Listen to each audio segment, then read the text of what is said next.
अपने बीच में आए।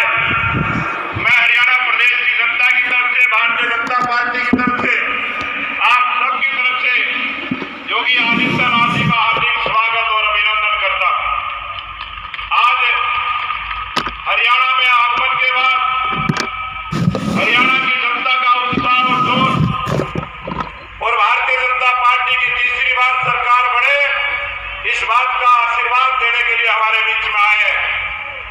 ये विधानसभा का चुनाव, ये चुनाव हरियाणा के लिए, हरियाणा की जनता के लिए, हरियाणा की सुरक्षा के लिए, हरियाणा की प्रगति के लिए तीसरी बार हरियाणा में भारतीय जनता पार्टी की सरकार बने, इसका निवेदन और प्रार्थना करने आपके बीच में आए।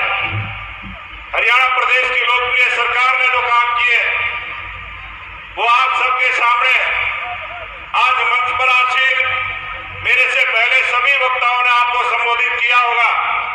हमारे जिला के अध्यक्ष भाई जसवीर दोदवा जी, यहाँ के मंडलों के अध्यक्ष, यहाँ के संयोजक, विस्तारक, पालक और आप सबने पिछले 2019 में भी यहाँ से कमल का फूल खिलाकर मुझ जैसे छोटे से कार्यकर्ता को जो आशीर्वाद देने का काम किया था, और अब 2024 के लोकसभा चुनाव में भी जो राय विधानसभा से आपने जिताने का काम किया था, मैं आप सबका बहुत बहुत धन्यवाद और आभार प्रकट करता हूं और निवेदन करता हूं कि जिस प्रकार से हरियाणा प्रदेश की लोकप्रिय सरकार ने जो काम किए, जो हमने संकल्प पत्र जारी किया कि जैसे ही 8 तारीख को भारतीय जनता पार्टी की सरकार बनेगी, तीसरी बार लोकप्रिय मुख्यमंत्री नायब सिंह सैनी जी शपथ लेंगे। ये जो मेरी माताएं और बहनें बैठी है, इनके खाते में 2100 रुपए देने का काम नायब सैनी की सरकार करेगी। 500 रुपए का गैस का सिलेंडर हमारी सरकार पहले से दे रही है, और जो हमारी अव्वल बहनें आएंगी, जो कॉलेज में पढ़ने के लिए जाएंगी, उनको स्कूटरी देने का काम लोकप्रिय मुख्यमंत्री नायब सिंह सैनी करेंगे। आज जहां महिलाओं का सम्मान किया है, वहीं किसानों का भी सम्मान करने का काम किया है। किसानों को चाहे किसान सम्मान निधि की बात हो, चाहे कम बारिश होने की वजह से हरियाणा के किसानों की जो लागत बढ़ी, लोकप्रिय मुख्यमंत्री नायब सिंह सैनी जी ने 2000 रुपए प्रति एकड़ देने का काम किया। ये पहली ऐसी सरकार है जिन्होंने युवाओं के रोजगार की चिंता की है। जिस प्रकार से IIMT खरगोदा में जो औद्योगिक सेक्टर बसाने का काम किया है, इसी प्रकार से पूरे हरियाणा प्रदेश में 10 औद्योगिक सेक्टर बसाने का काम करेंगे और प्रत्येक औद्योगिक सेक्टर में 50,000 युवाओं को रोजगार, हरियाणा प्रदेश के 5 लाख युवाओं को रोजगार देने का काम हमारी भारतीय जनता पार्टी की सरकार करेगी। भारतीय जनता पार्टी की सरकार के अनेक कार्य आपने देखे, किस प्रकार से बगैर पर्ची खर्ची के रोजगार देने का काम किया है, किस प्रकार से युवाओं को, जो हरियाणा प्रदेश बदनाम था कि बगैर पर्ची खर्ची के नौकरी नहीं मिलेगी, उस प्रकार से 5 लाख युवाओं को रोजगार देने का काम भी हमारी सरकार का लक्ष्य है। ऐसे अनेक लक्ष्य हमारी सरकार के हैं, इसलिए मैं आप सबसे निवेदन करूंगा, जो भारतीय जनता पार्टी का संकल्प पत्र जारी किया है उसको अक्षरशः लागू करने का काम करेंगे और प्रदेश के लोकप्रिय मुख्यमंत्री नायब सिंह सैनी तीसरी बार हरियाणा प्रदेश में शपथ ले। एक बार जोरदार नारे के साथ, तीसरी बार भाजपा सरकार, तीसरी बार, तीसरी बार, तीसरी बार, जय जय श्री राम। बहुत बहुत धन्यवाद प्रदेश अध्यक्ष जी। मैं अनुरोध करूंगा उत्तर प्रदेश के यशस्वी मुख्यमंत्री महायोगी बाबा योगी आदित्यनाथ जी से वो अपना वक्तव्य रखे, बड़ी अमृतवाणी का प्रसाद अभी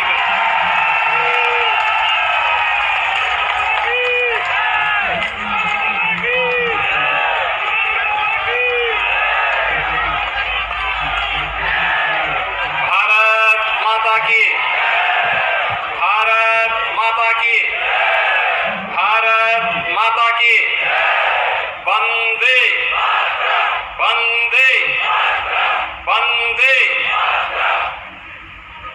सोनीपत और राई के लोगों को उत्तर प्रदेश वासियों की ओर से राम राम।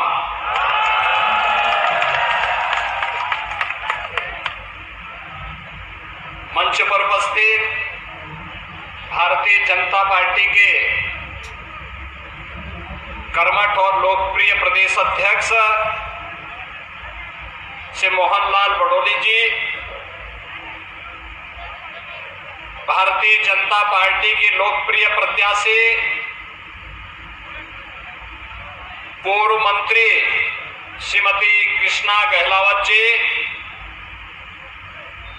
जिलाध्यक्ष श्री जसवीर दोदवा जी, प्रभारी राय विधानसभा श्री आनंद हुड्डा जी, सुशील त्यागी जी, योगेश जठेरनी जी, पद्म पुरस्कार से सम्मानित हमारे प्रगतिशील किसान श्री कंवल सिंह चौहान जी,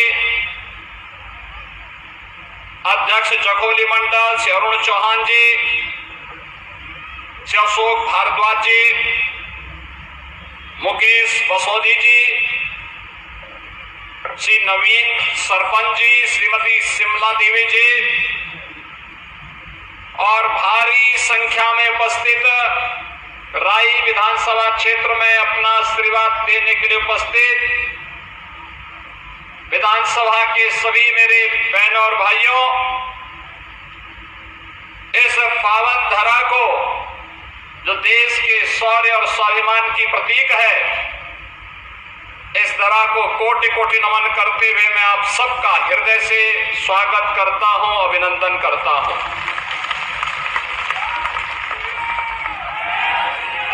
ये मेरा सौभाग्य है कि जब मैं यहां पर मंच पर आ रहा था तो मुझे सबसे पहले मंच पर आने के पूर्व स्वदेश और स्वधर्म के लिए अपना सर्वस्व न्यौछावर करने वाले राष्ट्र नायक महाराणा प्रताप के श्री चरणों में नमन करने और पुष्पांजलि करने का सौभाग्य प्राप्त हुआ। मैं अभिनंदन करता हूं आपका कि राष्ट्र नायकों का सम्मान कैसे होना चाहिए। महाराणा प्रताप की अश्वारोही ये भव्य प्रतिमा इस बात की प्रतीक है और हमें जब तक इस प्रकार के राष्ट्र नायकों का सानिध्य प्राप्त होता रहेगा, भारत का कोई बाल बांका नहीं कर पाएगा। यह कहते हुए आज मुझे आप सबके बीच में प्रसन्नता की अनुभूति हो रही है। बहनों और भाइयों, महाराणा प्रताप ने उस समय जो सबसे बड़ी विदेशी हुकूमत थी, ताकत थी, उन आक्रांताओं को चुनौती दी थी। महाराणा प्रताप की लड़ाई सत्ता की लड़ाई नहीं थी और स्वाभिमान की लड़ाई थी, स्वदेश और स्वधर्म की लड़ाई थी। उन्होंने कहा था उस समय भी कि सत्ता के लिए नहीं, अगर उन्हें केवल सत्ता ही प्यारी होती तो एक बार केवल अकबर ने तो उन्हें कहा था, एक बार केवल महाराणा लिख के ही दे दे कि हम दिल्ली के अधीन कार्य करेंगे तो उनकी सत्ता को, चित्तौड़ और मेवाड़ की सत्ता को हम छेड़ेंगे नहीं। लेकिन महाराणा ने कहा नहीं, इसकी युद्ध के मैदान में इसका फैसला होगा। और बहनों और भाइयों, महाराणा प्रताप ने उस समय की जो सबसे बड़ी चुनौती थी उसका मुकाबला करते हुए अंततः अपने जीवन के कालखंड में वे सभी किले और दुर्ग अकबर से वापस लिए थे। अकबर को उस समय उन्होंने चुनौती देते हुए किस तरीके से मेवाड़ और चित्तौड़गढ़ के स्वाभिमान और सम्मान की रक्षा करते हुए स्वदेश और स्वधर्म के लिए उन्होंने कार्य किया था, आज भी भारत के इतिहास का स्वर्णाक्षर इससे भरा पड़ा है। महाराणा प्रताप ने तत्कालीन समाज को जोड़ा था। वहां के मीना, कोल, भील, भामाशाह जैसे दानवीरों ने उनके साथ सहयोगी बनकर के उस समय भारत की रक्षा अहिंसा के लिए अपना सर्वस्व न्यौछावर किया था। और जिस देश में भामाशाह होंगे, जिस देश में महाराणा प्रताप जैसे स्वदेश और स्वधर्म पर सर्वस्व न्यौछावर करने वाले महावीर होंगे, उस देश का कोई बाल बांका नहीं कर सकता है। और आज जब हम राई की इस विधानसभा क्षेत्र में आए हैं आप सबका आह्वान करने के लिए, बहनों और भाइयों, ये चुनाव की लड़ाई भी हम लोगों के लिए कहीं ना कहीं एक भारत श्रेष्ठ भारत के प्रधानमंत्री मोदी जी के विजन को आगे बढ़ाने का ही एक लड़ाई है। आपने बदलते हुए हरियाणा को देखा होगा, हरियाणा की बदलती हुई तस्वीर को देखा होगा। डबल इंजन सरकार के समय हरियाणा में जो परिवर्तन हुआ है, इस परिवर्तन को देखा होगा। परिवारवाद से ऊपर उठ करके, मत और संप्रदायवाद से ऊपर उठ करके देश के लिए कार्य करने का जज्बा हो, तब देश बनता है, तब जनता जनार्दन का आशीर्वाद प्राप्त होता है। मैं पूछना चाहता हूं, कांग्रेस हो, इल्लो हो या फिर आम आदमी पार्टी, बहनों और भाइयों, इन लोगों के एजेंडे में कहीं देश नहीं है, आम नागरिक नहीं है, गांव नहीं है, किसान नहीं है, नौजवान नहीं है, आधी आबादी, महिलाओं की आधी आबादी नहीं है। इनका एजेंडा तो संकीर्ण एजेंडा है, इनका एजेंडा तो बांटो राज करो का एजेंडा है, इनका एजेंडा बांटने वाला है। याद करिए, ये वही कांग्रेस है जिसने कश्मीर में धारा 370 लगाई थी। 370 के खिलाफ सबसे पहले आवाज उठाई थी भारतीय जनसंघ ने। डॉक्टर श्यामा प्रसाद मुखर्जी जी के नेतृत्व में नारा बुलंद हुआ था, एक देश में दो प्रधान, दो निशान और दो विधान नहीं चलेंगे, नहीं चलेंगे। और डॉक्टर श्यामा प्रसाद मुखर्जी के उस सपने को साकार किया है प्रधानमंत्री मोदी जी ने। कश्मीर में धारा 370 को हमेशा के लिए समाप्त करके आतंकवाद की ताबूत पर अंतिम कील ठोकने का काम किया है। आतंकवाद अब अपनी अंतिम श्वास ले रहा है। यह आतंकवाद और उग्रवाद को पनपाया किसने? ये कांग्रेस का डीएनए है जो आतंकवाद और नक्सलवाद को पनपाया है। लेकिन भारतीय जनता पार्टी उसका सफाया कर रही है, पूरी तरह सफाया कर रही है। बहनों और भाइयों, मैं आपसे यही कहने के लिए आया हूं, कांग्रेस धारा 370 नहीं हटाई क्योंकि उसे मुस्लिम वोट चाहिए था। कांग्रेस जाति, मत और पंथ के आधार पर, संप्रदाय के आधार पर देश को बांटने वाली पार्टी है, क्षेत्र और भाषा के आधार पर देश को बांटने वाली पार्टी है।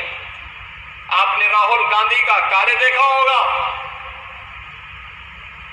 जब देश में रहते हैं, उत्तर प्रदेश में आएंगे तो हरियाणा को कोसेंगे, केरल में जाएंगे तो उत्तर प्रदेश को कोसेंगे, और जब नानी के घर इटली जाएंगे तो भारत को कोसते हैं।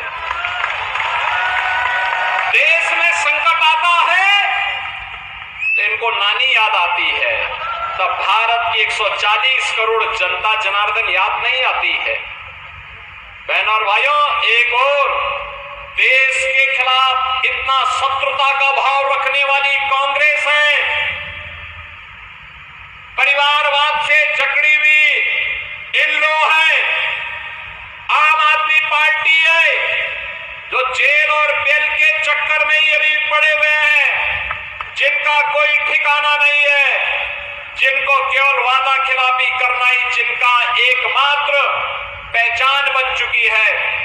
और दूसरी तरफ प्रधानमंत्री मोदी जी के नेतृत्व में भारतीय जनता पार्टी है जो कहा सो किया, सुरक्षा और समृद्धि का बेहतर कार्य करके दिखाया है। श्री मनोहर लाल खट्टर जी हो या फिर श्री नायब सिंह सैनी, हरियाणा के विकास के लिए पूरी प्रतिबद्धता के साथ कार्य करते हुए इन लोगों ने हरियाणा को भारत के विकास का एक केंद्र बिंदु बनाने का कार्य किया है। अभी मैं आया हूं यहाँ पे, सबसे पहले मैंने यहां देखा है, जैसे ही मैं सोनीपत में आया, यहाँ पे इस राई में आया हूं, मुझे यहाँ के स्पोर्ट्स यूनिवर्सिटी के दर्शन हुए। स्पोर्ट्स यूनिवर्सिटी, देश के अंदर 3 स्पोर्ट्स यूनिवर्सिटी बन रही है, एक हरियाणा में और एक हम यूपी में बना रहे हैं। यूपी में भी एक स्पोर्ट्स यूनिवर्सिटी बन रही है। बहनों और भाइयों, सोनीपत हो या पानीपत या बागपत, याद करिए, ये वे क्षेत्र हैं जो आज जनपद के रूप में हैं, जिनको कभी पांडवों ने दुर्योधन से कहा था कि भाई 5 गांव, भगवान कृष्ण ने कहा था 5 गांव दे दो, 5 गांव दे दो, संतुष्ट हो जाएंगे पांडव, युद्ध नहीं होगा। लेकिन दुर्बुद्ध दुर्योधन कहां मानने वाला था, महाभारत का युद्ध करवा दिया, और फिर उस परिणाम क्या होना था जो सबके सामने है। बहनों और भाइयों, मैं आज आप सबसे आह्वान करने के लिए आया हूं। भारतीय जनता पार्टी ने जो कहा सो करके दिखाया। याद करिए, अभी कुछ दिन पहले यहां का एक नौजवान, भारत की सेना का जवान, भारत की सेना पर शहीद हुआ था। ये हरियाणा के बहादुर जवानों का शौर्य और पराक्रम है, जो देश की सीमाओं की सुरक्षा के लिए सदैव तत्पर होकर के कार्य करते हैं, अपनी पूरी जवानी लगाते हैं। और इसीलिए भारत के बहादुर जवानों के शौर्य और पराक्रम के लिए पूरा देश उन्हें सैल्यूट करता है, उन्हें उनके प्रति, उनके बलिदान के प्रति नमन करता है। लेकिन कांग्रेस के समय में देश की सीमाएं सुरक्षित नहीं थी। कभी पाकिस्तान, कभी चीन भारत के अंदर घुसता था, भारत की जमीनों पर कब्जा करता था। लेकिन आज चीन और पाकिस्तान भारत के अंदर घुसने का दुस्साहस नहीं कर सकता। आज उसे मालूम है कि घुसेंगे तो पिटेंगे। आज उसे मालूम है, आज तो अगर कहीं कोई हरकत, भारत विरोधी हरकत पाकिस्तान के अंदर है, सीमा पार कहीं होती है, भारत के बहादुर जवान जाकर के सर्जिकल स्ट्राइक के माध्यम से उनका काम तमाम करते हैं, और पाकिस्तान बाद में चिल्लाता रहता कि साहब जान बचाओ, जान बकस दो बस से। ये नए भारत की नई तस्वीर है, जो अपने देश की सुरक्षा भी और भारत की संप्रभुता को भी सुरक्षा रखने के लिए एक जज्बा रखता है। और दूसरी तरफ बहनों और भाइयों, याद करिए, मैं आया, मैंने आपसे पहले आते ही कहा राम राम। अयोध्या में रामलला का भव्य मंदिर भी बन गया, 500 वर्षों का इंतजार समाप्त हो गया। आखिर 1947 में जब देश आजाद हुआ था, पंडित जवाहरलाल नेहरू देश के प्रधानमंत्री बने थे, उनका दायित्व था ना कि सबसे पहले अयोध्या में राम मंदिर बनाते। ये काम वो भी तो कर सकते थे, तब तो विवाद भी नहीं था इतना। लेकिन जब भारतीय जनता पार्टी की सरकार बनी, सारे विवाद समाप्त करवाए गए, और आज अयोध्या में भगवान राम का भव्य मंदिर का निर्माण भी हो गया है। भव्य मंदिर का निर्माण हो गया अयोध्या में। भगवान राम का भव्य मंदिर 500 वर्षों के बाद रामलला अयोध्या में विराजमान हो गए। अयोध्या में इंटरनेशनल एयरपोर्ट बन गया।